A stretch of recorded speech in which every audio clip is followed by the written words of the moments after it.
Hey guys, good to see you all. Today I'm gonna comment on the things they carried on the rainy river.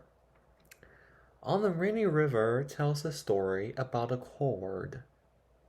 It is a fictionalized account for a young man to not go to the war but to go to the border to Canada. This tells the element of the truth that the author also experienced being drafted and having to choose between going to war or not. Tim O'Brien first introduces himself as a 43-year-old writer at the beginning, and he uses "I have never told this story to anyone" to build suspense in the reader's mind. As we know, this book is fictional. So this story is also fictional, although it sounds really like real. It is just loosely based on the struggle and the experience of the author. The author went to the war. The theme of this story focuses on whether it is brave to fight the war, whether it is fine to quit the country, and if it is more important to tell a story emotionally or factually.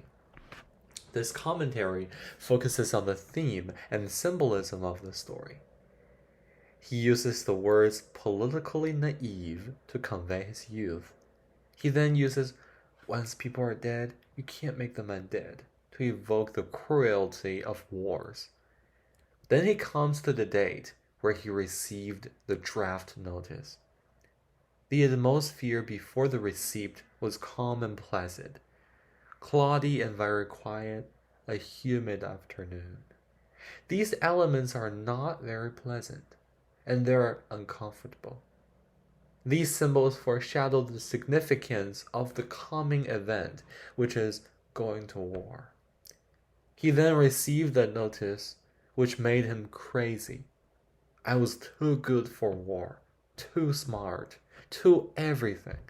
These strong expressions indicate the reluctant emotion and repulsive thoughts he had. He was not willing to fight the specific war. He said if he was to fight Hitler, he would do it. This also shows that he does not believe that this is a war that fights for justice. He does not think fighting communism, fighting Ho Chi Minh, is justice. He got a job at the place where he cut up the pigs and let go the blood. He was extremely disturbed by that job, and he said that all the stinking and smelly odors was on his clothes and where he never washes them off. The blood symbolizes the blood of the dead that he would experience when going to war. And the job symbolizes the harsh and torturing environment on the battlefield he will confront.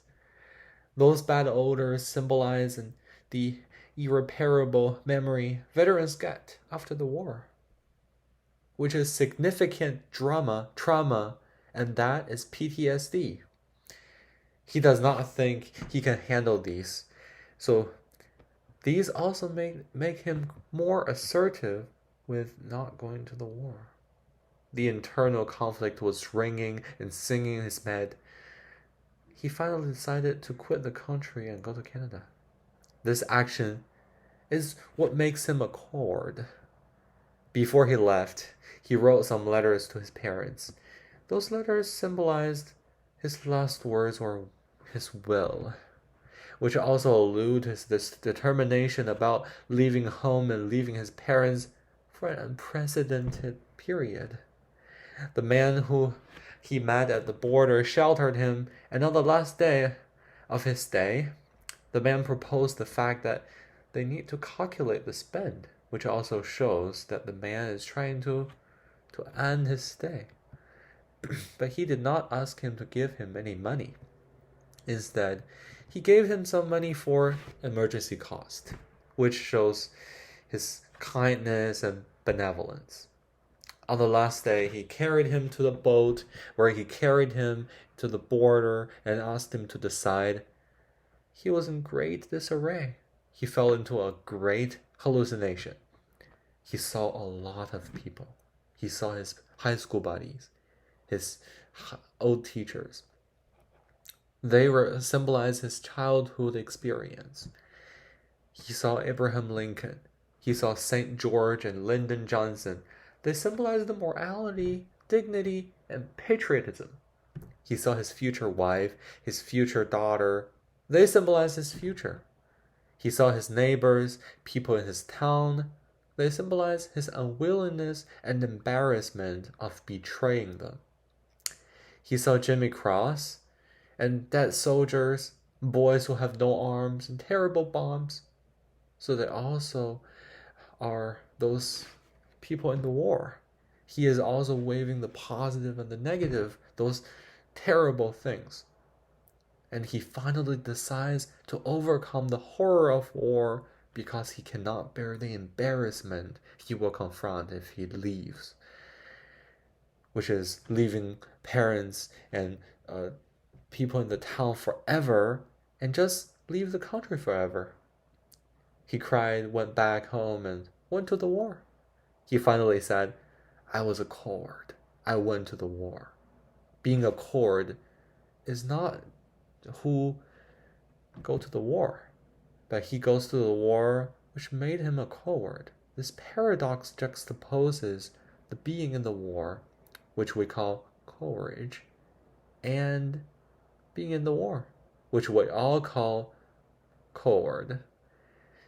This creates a very complicated situation where we have to think about whether it is brave to fight or not to fight. And it leaves us a very spacious ground for us to think. Thank you all, and thank you. Have a good day.